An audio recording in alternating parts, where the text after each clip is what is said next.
In the early 1980s, fear quietly spread across Washington state.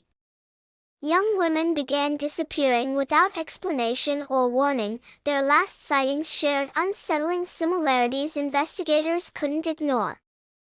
Most vanished near a dark, winding stretch called the Green River.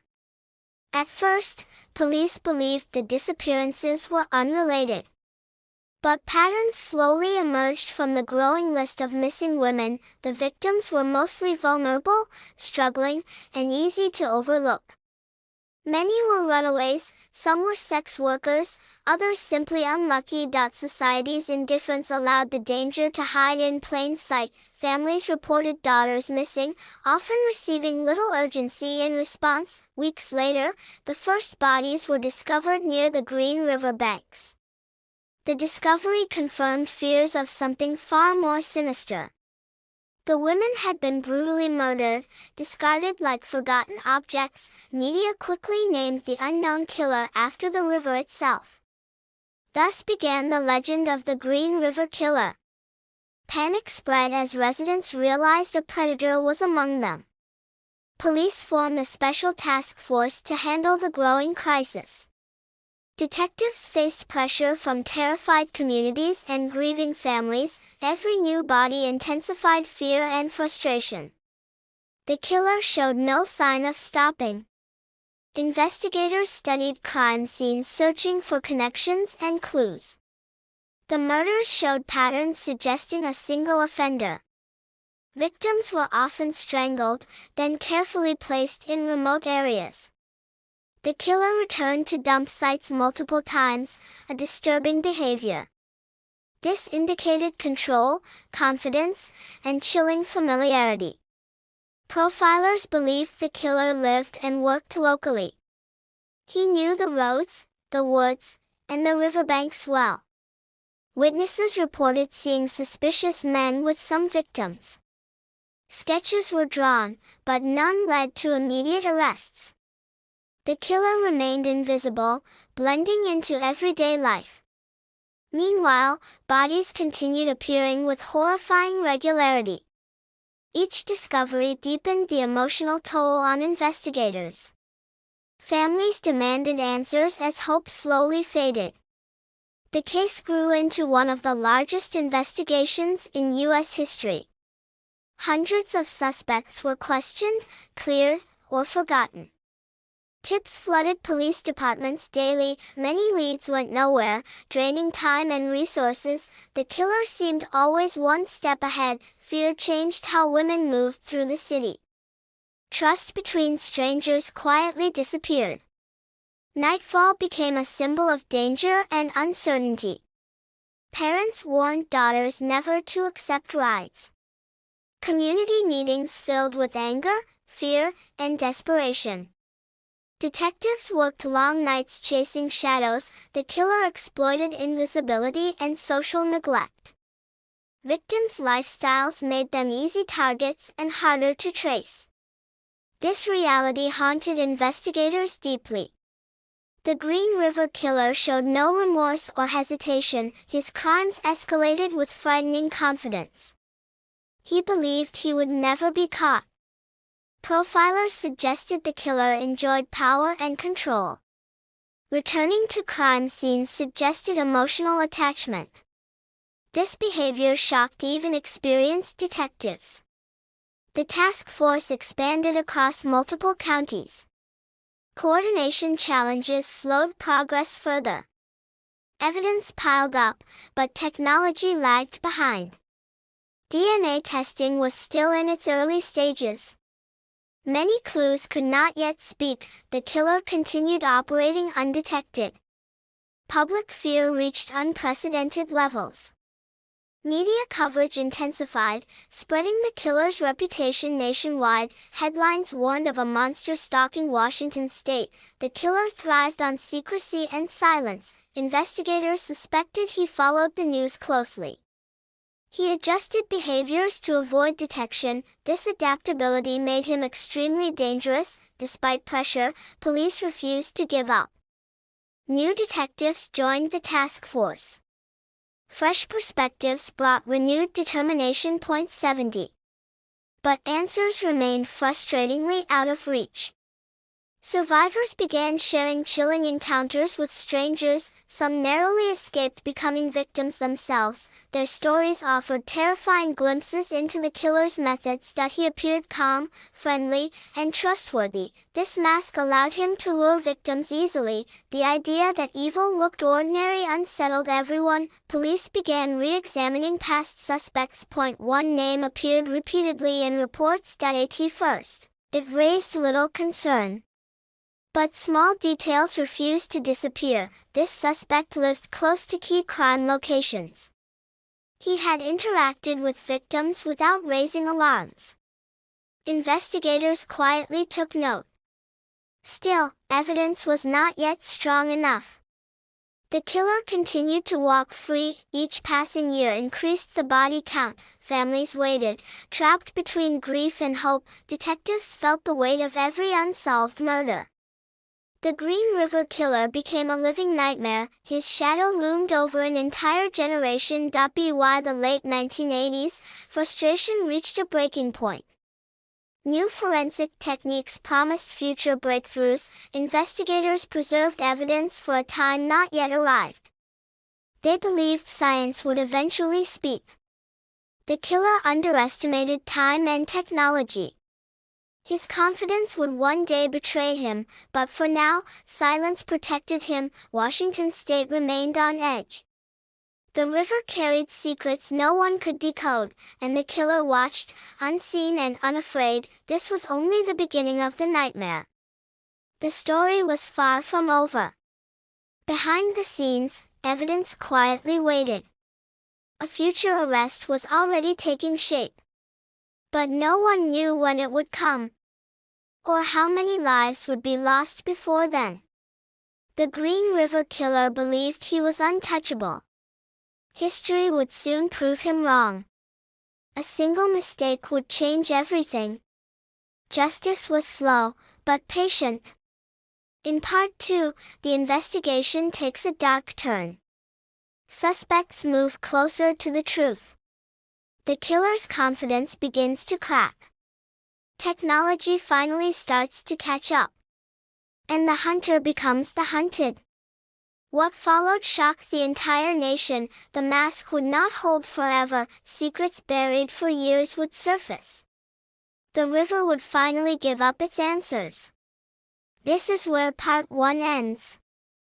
As the investigation continued, pressure mounted on law enforcement. The task force faced criticism for failing to stop the killings. Public trust slowly began to erode. Detectives worked under relentless media scrutiny.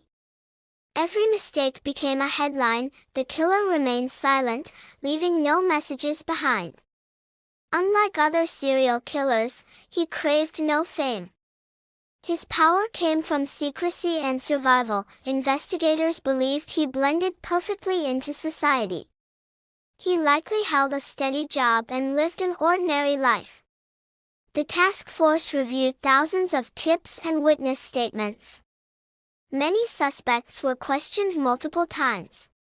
Some passed polygraph tests, others failed, yet none could be definitively linked to the murders. Frustration spread through the investigative teams.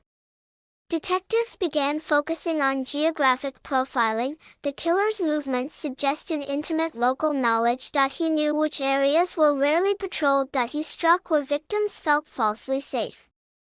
This insight narrowed the suspect pool. One man repeatedly surfaced during internal discussions. His name was Gary Leon Ridgway. Ridgway lived near several dump sites. He had been seen with known victims, yet he appeared quiet, polite, and cooperative.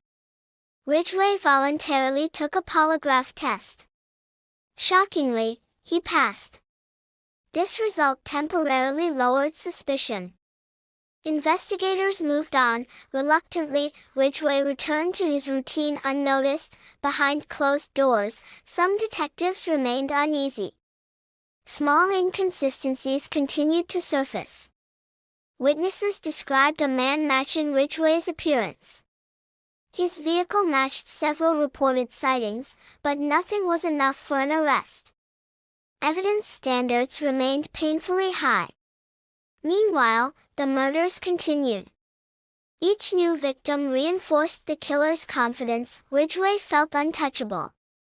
His control over the situation grew stronger. Investigators explored the possibility of multiple killers. This theory complicated the case even further. Resources were stretched thin across counties. Communication breakdowns slowed progress. Years passed without a major breakthrough. Families of victims endured endless waiting.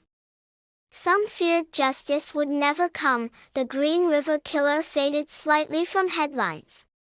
But he never stopped haunting investigators. The evidence quietly waited. By the early 1990s, forensic science began to evolve. DNA testing showed enormous potential. Old evidence was carefully preserved for future analysis. Detectives believed time was now on their side. Ridgway continued living freely, raising no alarms. He married and maintained a stable job. Neighbors described him as ordinary and boring. This normalcy masked something deeply disturbing. Evil had learned how to hide perfectly. And it waited patiently. Investigators reopened cold leads with renewed hope. Ridgway's name returned to the suspect list.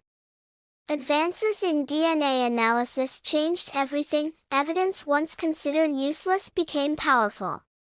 Detectives quietly prepared for a second look. Ridgway remained unaware of what was coming. His confidence became his weakness. The net slowly began to close. Decades of patience were about to pay off. Justice was finally approaching. In 2001, investigators made a critical decision. They retested preserved evidence using modern DNA methods. The results would shock everyone involved. A match emerged from the data. The name was unmistakable: Gary Leon Ridgway. The quiet man had been hiding in plain sight. The Green River Killer was no longer a mystery. Arrest plans moved quickly and quietly. The moment investigators waited decades for had arrived. Surveillance teams monitored Ridgway's every move. There was no dramatic chase. No resistance. Just the end of a long nightmare. Ridgway was taken into custody calmly. The killer showed little emotion. His face revealed nothing. But history had finally caught up with him. The Green River Killer was arrested. Washington State exhaled in relief. Investigators now faced a new challenge. How many victims were truly lost? Ridgway began to talk. What he confessed would horrify the nation. His crimes went far beyond known cases. The scale was unimaginable. Each confession reopened old wounds. Families braced for devastating truths. The investigation entered its darkest phase. Evil finally had a name. In Part 3, the full horror is revealed. Confessions expose unimaginable brutality. The true number of victims comes into focus. The court prepares for one of the largest trials in history. America listens in disbelief. The monster speaks at last. His words send chills through investigators. Justice now moves forward, but closure remains complicated. Some answers may never come. The river begins to give up its secrets. Hidden graves are revealed one by one. Each discovery deepens the tragedy. The truth is heavier than anyone imagined. The nightmare is no longer faceless, but its impact will last forever. This case will redefine serial crime investigations and change forensic science forever. The story moves toward judgment. This is where Part 2 ends. After his arrest, investigators prepared for a terrifying truth. Gary Ridgway began cooperating to avoid the death penalty. What followed shocked even hardened detectives. Ridgway confessed to killing dozens of women. His calm tone made the confessions even more disturbing that he described murders with no visible emotion. Each confession reopened wounds for grieving families. The number of victims continued to rise. Eventually, Ridgway admitted to at least 49 murders. Investigators believed the real number was far higher. Ridgway offered to help locate burial sites that he guided detectives to remote forests and riverbanks. Many sites had been revisited by him over the years. This behavior horrified investigators that he treated the locations like personal trophies. Forensic teams carefully searched each site. Human remains were recovered in heartbreaking conditions. Some victims had been missing for decades. Families finally received long-awaited answers. Closure came with unbearable pain. Ridgway explained his methods in chilling detail that he targeted vulnerable women he believed would not be missed, that he used trust to lure them into his vehicle. Strangulation was his preferred method of control that he often returned to bodies days later. This compulsion revealed deep psychological disturbance. Investigators struggled to comprehend his mindset. Psychologists labeled him a classic power-driven killer. Control mattered more than cruelty. To Ridgway, victims were objects. The public reacted with shock and disbelief. How could such a quiet man hide so much evil? Neighbors struggled to reconcile his appearance with his crimes. Ridgway had been married multiple times. His wife suspected nothing. Co-workers described him as dull and forgettable. This normality allowed him to evade suspicion. Evil had worn the perfect disguise. The revelation deeply unsettled the nation. Trust in appearances was shattered. Prosecutors faced the challenge of securing convictions. They negotiated a plea deal to spare families a trial. Ridgway agreed to confess in exchange for life imprisonment. He waived his right to parole. The court prepared for sentencing. Families were given the chance to speak. Their words filled the courtroom with grief and anger. Some screamed, others wept in silence. Ridgway sat motionless throughout. He showed no remorse. Victim impact statements exposed the depth of suffering. Decades of pain were finally acknowledged. Parents spoke of stolen futures. Sisters and brothers described lifelong trauma. The courtroom became a place of collective mourning. Justice felt incomplete, yet necessary. Ridgway listened without reaction. His lack of emotion chilled everyone present. The judge condemned his actions without hesitation. The sentence was life in prison. Ridgway was transferred to a maximum security facility. There, he would spend the rest of his life. He was denied any possibility of freedom. Investigators reflected on decades of failure and persistence. The case reshaped how serial crimes were investigated. DNA evidence proved its unmatched power. Preserved evidence became the key to justice. Law enforcement vowed never to repeat past mistakes. The Green River case became a landmark example. It changed forensic investigation forever. Despite the conviction, many questions remained. The true number of victims may never be known. Some families still wait for answers. Unidentified remains continue to be studied. The case remains open in many ways. Ridgway's cooperation eventually stopped. He revealed only what benefited him. His silence returned. The monster faded back into obscurity, but his damage remained permanent. Communities struggled to heal from decades of fear. Memorials honored victims long ignored. Advocacy groups pushed for better protection of vulnerable people. Society confronted uncomfortable truths about neglect. The case exposed systemic failures. Lessons were painful but necessary. Law enforcement policies evolved nationwide. Victim-centered investigations became a priority.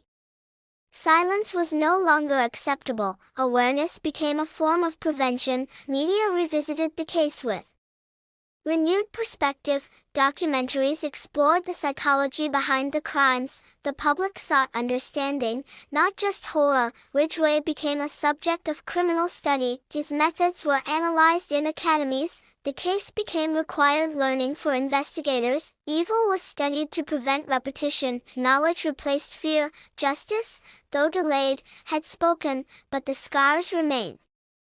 The Green River Killer became a warning, a lesson about ignoring the invisible, a reminder that monsters can look ordinary. Communities vowed never to look away again. Victims' names were finally remembered, their stories reclaimed dignity, the killer's power was stripped away, only consequences remained, the nightmare moved toward its end, but its echoes would last forever. In Part 4, the legacy is examined, the lasting impact on law enforcement is revealed, society reflects on justice and responsibility. The victims' voices take center stage, the lessons learned shape the future, the river's silence finally breaks, history records the truth, and remembrance replaces fear. This chapter closes.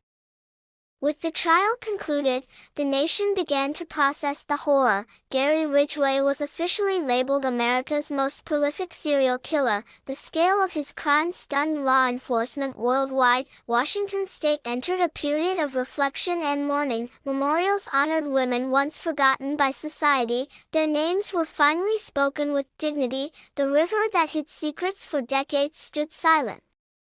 Investigators revisited every step of the case, mistakes were acknowledged openly for the first time, lessons were painfully learned, the case reshaped how missing persons were treated, vulnerable lives were no longer dismissed, police departments changed investigative priorities, early intervention became critical. DNA databases expanded rapidly nationwide, old evidence gained new importance, cold cases across America were reopened, families regained hope long lost, justice, though delayed, inspired progress, science became the strongest weapon against silence. Ridgway remained imprisoned without parole. He lived out his days behind concrete walls. Interviews with him revealed disturbing emptiness. He showed little understanding of remorse. Psychologists continued studying his behavior. His mind offered insight into predatory thinking. The banality of his evil shocked experts. Ordinary appearance hid extraordinary cruelty. This realization unsettled the public deeply. Trust in appearances was forever altered. Survivors began sharing their stories publicly. Their courage reshaped public awareness. Advocacy groups demanded lasting change. Safety education expanded nationwide. Communities learned to recognize hidden danger. Silence was no longer tolerated. Awareness became prevention. Remembering victims became an obligation. Forgetting was no longer acceptable. The past demanded accountability. Media coverage shifted from fear to understanding. Documentaries explored systemic failures, society confronted its neglect of the vulnerable, hard questions were finally asked. Could lives have been saved earlier? The answers were painful but necessary. Accountability extended beyond the killer. Institutions examined their own roles. Reform followed reflection. Change emerged from tragedy. The Green River case became a criminal benchmark. Law enforcement training referenced it worldwide. Profiling methods evolved significantly. Evidence preservation became standard practice. Victim-centered investigations took priority, families gained a stronger voice, justice systems became more transparent. The case shaped modern criminology, its influence reached far beyond Washington. The river's story became history. Decades later, the wounds remain tender, but awareness stands stronger than fear. The victims are remembered as individuals, not statistics. Their lives mattered, their absence changed families forever. Memorials continue to grow quietly, flowers replace forgotten ground, names replace numbers. Humanity replaces silence, justice finds meaning through remembrance. The Green River Killer lost his power, his anonymity was stripped away, only consequences remained, evil no longer hid behind normalcy, society learned to look closer, warning signs became visible, prevention replaced ignorance, knowledge replaced fear, awareness became survival, history recorded the truth. This story is not just about a killer. It is about lives overlooked. It is about justice delayed but delivered. It is about lessons learned too late, and lessons that must never be forgotten. The river no longer hides secrets, its silence has meaning now. The past speaks through memory, the future listens, and society moves forward. The Green River Killer remains behind bars, his crimes serve as a permanent warning. Evil can look ordinary, danger can hide in routine, awareness saves lives, justice requires persistence, silence enables harm, remembering honors victims, and truth prevents repetition. This story changed America. The case will never truly end, its lessons live on, its victims are not forgotten, their stories demand respect, their memory demands action. The river flows on, but its darkness is known. Knowledge replaced mystery, awareness replaced fear, and remembrance replaced silence. This documentary honors those lost. It honors those who searched. It honors those who waited. Justice was slow, but real. Truth emerged from decades of darkness. The story stands complete. The nightmare is over. The lessons remain. The memory endures. This is the end of the Green River Killer documentary.